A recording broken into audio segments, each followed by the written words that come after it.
Hey, what's up everybody? Welcome back to Corey's Garage, brought to you by Reese Motorsports, your home for the Franken-7 drift car street car build.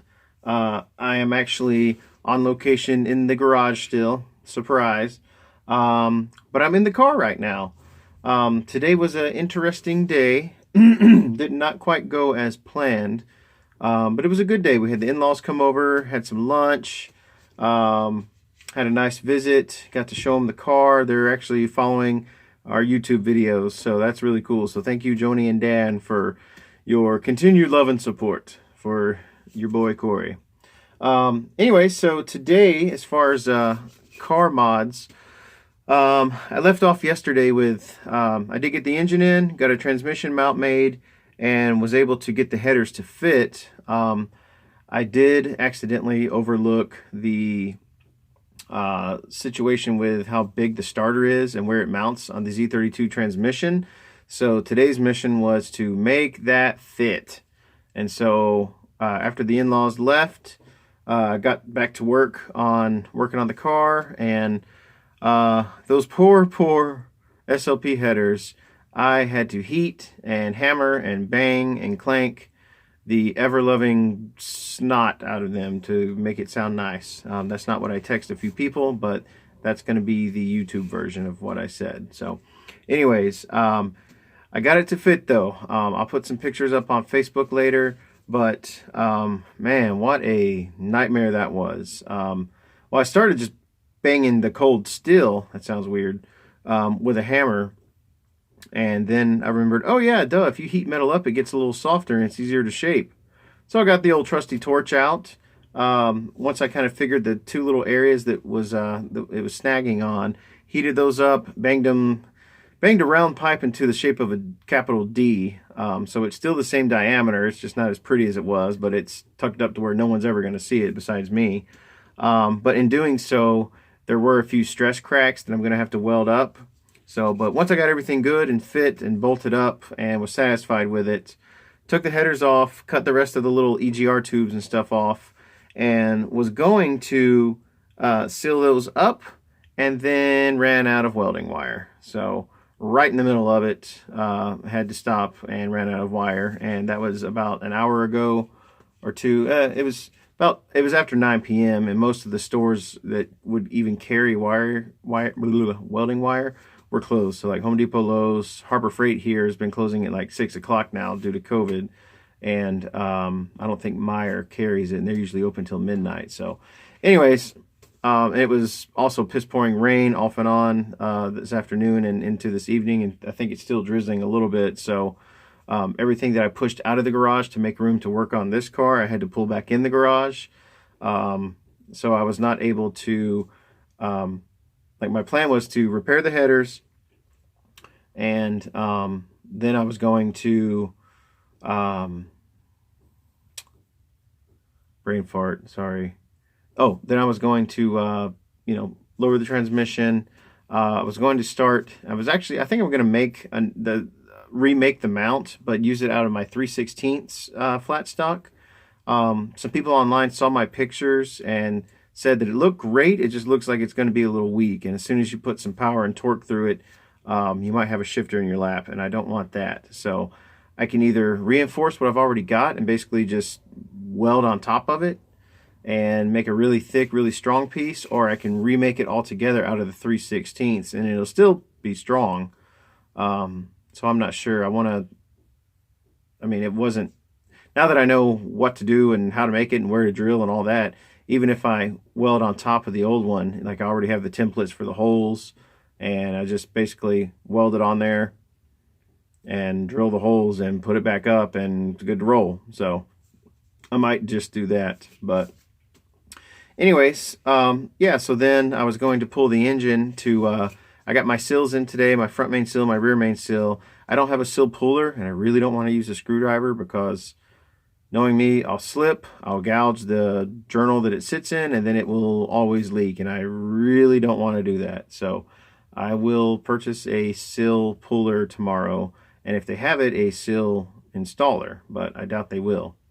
They might. We'll see. Sometimes you can find that stuff. But anyways, so that'll be the plan for tomorrow. Pull the engine, replace the front sill, install the Camaro crank pulley, and replace the rear main sill.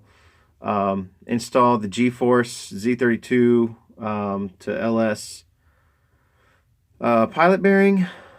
Install the clutch or install the flywheel. Torque it to spec. Install the clutch. Torque it to spec. I may or may not pick up a pressure washer just because I would like to be able to, one, pressure wash, the transmission, get all that nasty crap off of it. But also, when the car is done, I want to give it a good clean bath once I finally pull it out of the garage. And it's just nice to have a pressure washer. And they're like $70 at Harbor Freight. They're nothing too crazy. I also want one of those Daytona Jacks, but probably need to do one or the other. I don't know. We'll see. But anyways, so where was I? Let's see. Yeah, so then once I get the sills replaced on the engine, I can finally seal it up, pun intended, and install the transmission again for the final time, and the headers and the starter, and hopefully my intake will show up. It didn't show up today. I'm still waiting on that. The intake manifold from Connecticut.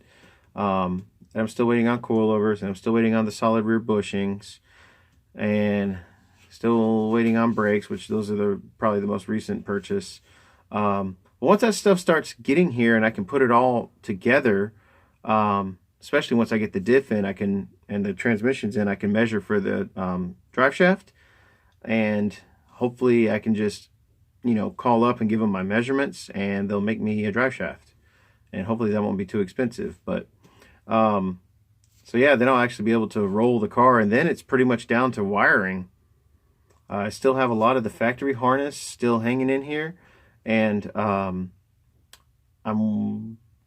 trying to not, I only want to use what I have to use. I still want the headlights to work off the dash switch. I would really like the fuel pump and the starter to work off the key solenoid, but I have no problem straight wiring the fuel pump, straight wiring the starter button, and just having an ignition switch. But then it kind of defeats the purpose of having a key, except for unlocking the steering column and unlocking the doors, I guess. So anyways, so we're getting down to the last few things. I mean, they're big things, and they'll probably be a day a piece. The wiring I know will be a lot, just because, well, the new harness, it was intimidating when I opened it up, and then once I stretched it out and I identified, okay, yeah, those are fuel injector plugs, that's the coil pack plug, that's the mass airflow sensor plug, that's the knock sensor plug. It's all there. The only thing I'm wondering about is it comes with a little fuse box, and it's got your orange, your pink. It's supposed to all be GM colors, so I should be able to find that information online. And 2 leads for battery hookup. So we'll see what's involved there. But then again, I still have my factory fuse box and stuff. So if I can make it work with the key and stuff, that'll be really cool. And give me a little bit sense of security. But there again, at the same time, those wires are 34 years old. The wires I have now are brand new. And if I do, solder and heat shrink and all that and make it a nice little setup, I really won't have a problem, I guess. But anyways, so since I ran out of space and welding wire to do the pull the engine and trans and weld the headers and stuff, wanted to stay busy and get a few things knocked out. So I went ahead and installed my quick release and my steering wheel. Boom. Yes, it's eBay, but it's aluminum, and it's etched, and it's blue, and I like it. This quick release I've had forever. It was anodized red, but I sanded it, cleaned it with acetone, and sprayed it satin black, so it's not quite so ugly. And then the hub, a little short hub, it's not an NRG, but it was almost the same price, and it looks like about the same quality. It is a, where's the name of it here? That's upside down. Apologies. It's still upside down. Anyways, looks like Kyostar, but it looks very, very, very similar to the NRG quick release. The only thing I do want to change the hardware. That is one thing about eBay stuff that I don't feel 100% comfortable with is the hardware. Two of these Allen heads already kind of stripped out a little bit, so I'll have to be really particular getting those out. But I definitely want to go back with grade 8 on those, and probably grade 8 on these, just because I don't like cheap Chinese hardware from eBay. So no offense, eBay, you've pretty much built 90% of this car, but I just don't know how I feel about your nuts and bolts. So sorry, not sorry. That's where I'm at. So I would also too kind of like to get one of those hooks that you hang the wheel from, but I can always do the old hang it from the mirror hot boy style. But I do like the quick release, and it does serve multiple purposes. One, it's cool. Two, it's security. So you go somewhere, boom, take that with you. It's kind of hard to drive a manual steering car with a hub that's that big. So and also too, I think I'll add a kill switch just to be doing and hide it. I'm not going to tell you where I'm going to put it. But also too, this racing seat, it does sit. This is as low of a bracket as I could get, and like I talked about the other day, the sliders are actually the sliders I bought in 2014 when I had my Hyundai Genesis coupe drift car, and I remember that seat sitting like really low, like down here, like eye level with the dash, and I guess I'm still pretty low compared, but I don't remember having this little headroom. I don't think I've ever had a true slick top RX. I think they've always been sunroof cars, but I've always heard sunroof cars too are a little lower, which makes me wonder if I should pull this headliner down just to get a little more room. I literally have about an inch. See if I turn the mirror this way, like literally about 1 inch from the top of my big old noggin to the ceiling here. But another fun little thing I'm trying to figure out, I don't know if you can see it, is a baby seat. So I'm going to put the passenger seat in, and then I want to figure out how to mount a seat for old Jackson, man.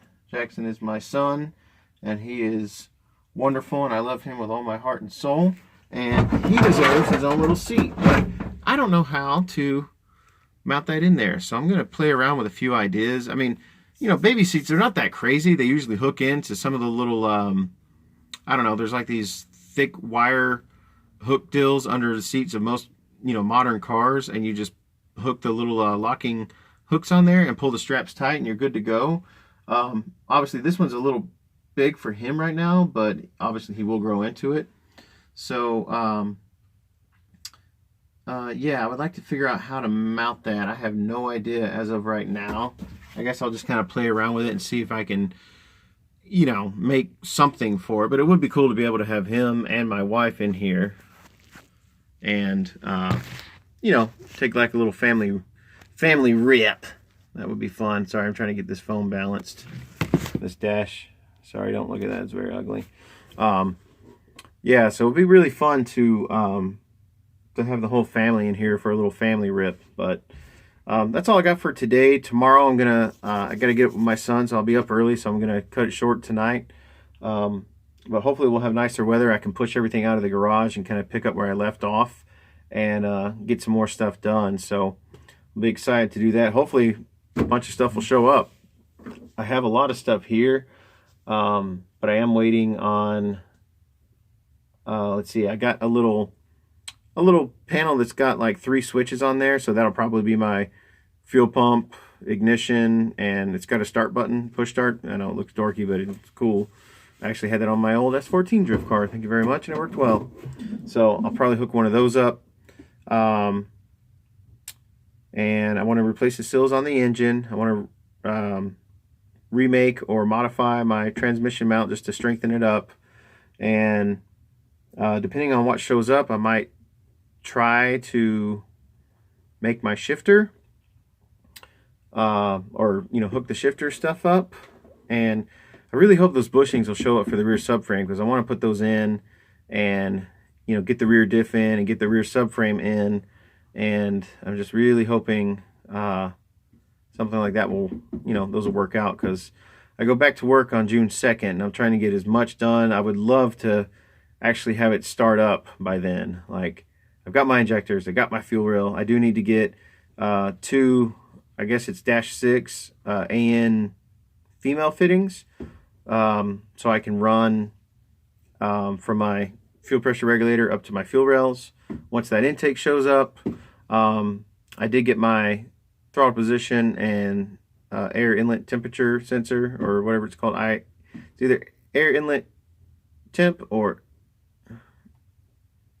something like that. I got an EGR block off plate because it is an LS6 intake, so looking forward to putting that stuff together and actually making it look like an engine. My cool air intake is here, which I just got an eBay special, like a truck kind of system. So I'll have to modify it some to, to fit, but hopefully not too much. My MAF is here, my ECU is here. Like, a lot of important pieces are here. I just don't have the, what am I trying to say? I just don't have the, some of the stuff to actually put it on the ground yet. So, I mean, I could bolt wheels to the front and set the front down, but the rear is just kind of empty right now. But I'm so thankful I got all that stuff painted and got the new lines ran and all that stuff, because that was like really hanging over my head. But there's still some stuff left, but if everything was here, I'm sure I could have it done in a week if I could have uninterrupted days of working on it. But otherwise, this kind of is what it is. But anyways, that's all I got for right now. We'll check back in tomorrow. I'll upload this video. I'll do a Facebook post, and then tomorrow morning I'll upload the video and link it to there, so everyone can kind of follow the build along as we go. But everyone have a great night. We'll see you tomorrow.